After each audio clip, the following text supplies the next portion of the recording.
I can honestly say that the last couple of weeks have been the most divisive couple of weeks I've ever experienced in my short 31 years of life here. You know, just like you, I saw the murder of 2 black men, and that broke my heart. But it seems like that's also turned this country upside down, as if we weren't already upside down with going through coronavirus and being stuck in our houses for a couple of months. It seems like those events have literally lit the world on fire, and things are crazier than they've ever been.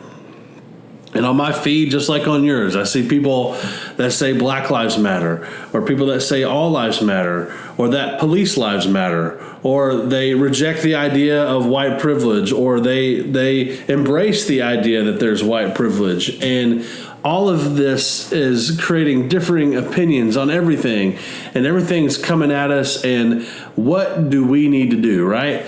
That's what I sit and I ask myself all the time, like, well, what can I do, right?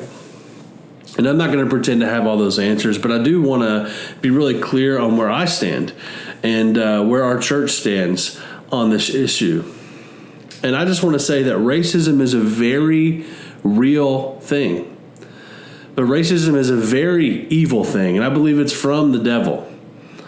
I believe prejudice is a very real thing, but it's also evil, and it's also from the devil. I recognize the existence of systemic racism, and it breaks my heart.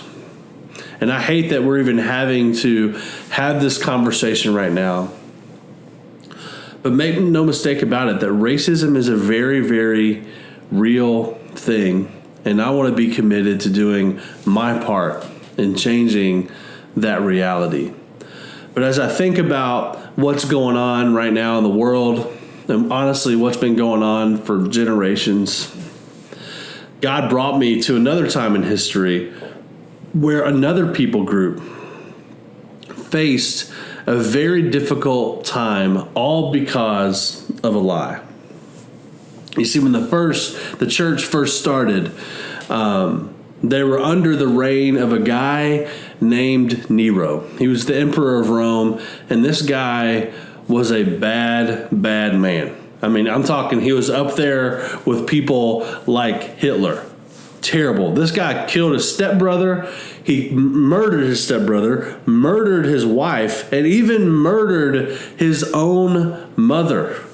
I mean, this guy is crazy. And on top of all of that, he was a insane leader, and he wanted to continue his building initiatives in Rome. And so he decided, I'm going to clear some land, and so I'm going to start a fire and burn down these people's homes. Well, the fire would eventually get way out of hand. It would burn for days. And most of Rome, vast majority of Rome, was actually burned to the ground. And in turn, hundreds and hundreds of people died in the fire. And it also left thousands and thousands of people homeless. And it left these people angry and bitter, and it devastated them, right? And Nero knew that he couldn't admit to doing something like this, so he found a group of people that were already lower class, they were already hated, and he decided to blame these people. And those people were God's people. They were the Jews, and they were the Christians. And this was right when the church first started. And man, that plan worked. Instead of people being mad at Nero, they hated Christians even more. And in fact, they abused them, they hurt them, they were falsely imprisoned, and they were even murdered. And that sounds very familiar to what people are going through right now in these days. And in light of all of that going on, Peter writes these words in 1 Peter, and he says this: "Finally, all of you should be of one mind, sympathize with each other, love each other as brothers and sisters, be tenderhearted, and keep a humble attitude. Don't repay evil for evil. Don't retaliate with insults when people insult you. Instead, pay them back with a blessing. That is what God has called you to do, and He will bless you for it. For the scriptures say, if you want to enjoy life and see many happy days, keep your tongue from speaking evil and your lips from telling lies. Turn away from evil and do good. Search for peace and work to maintain it. The eyes of the Lord watch over all of those who do right, and His ears are open to their prayers. But the Lord turns His face against those who do evil. Now, I want to speak for a second to the Christ followers that are watching this. Christians, this is not a time to be divisive. This is not a time for us to share our opinions on this issue.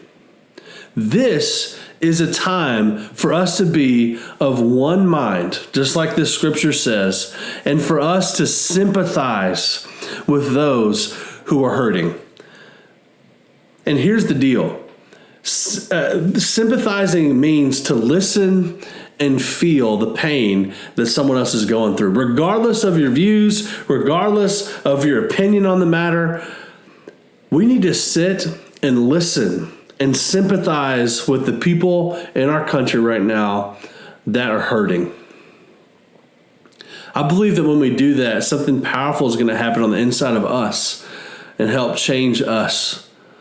But man, this passage says it clear as day. Sympathize with people. You know, also in the age of social media, it is so easy to sit behind your keyboard, to sit behind your screen, your phone, whatever it is, and to hurl off insults at people because you're not talking to them face to face. You would say things on the internet that you would never say to someone's face, right? And I see so much of that happening right now in our world. There's people firing off opinions, right? They're on Facebook and they're posting articles that are just whack and completely out of line. But man, this passage says something to do completely different, right?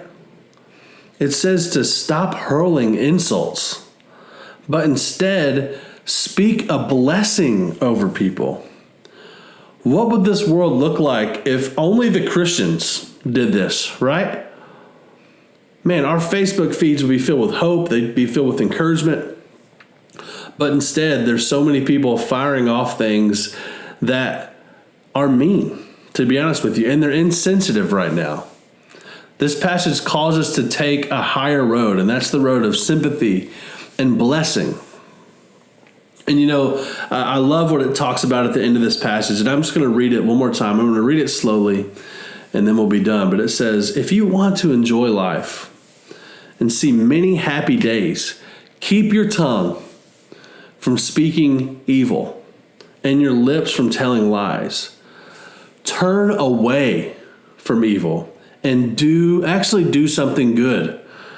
And it says, search for peace and work to maintain it. I would not describe what's going on in the world as peaceful, right? There's a lot of dissension right now. But the Bible commands us to search for peace and then do the work to maintain it. And I believe that we can find peace.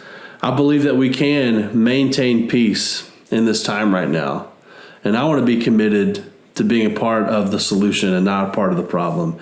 And then it says, the eyes of the Lord watch over those who do right, and His ears are open to their prayers. So I want to ask you, are you going to be a part of the solution, or are you going to continue to be a part of the problem?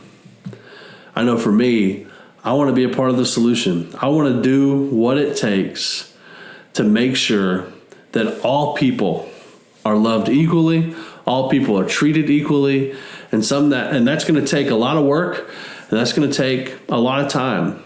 But I'm committed, our church is committed to being a part of the solution. And so what are you going to do?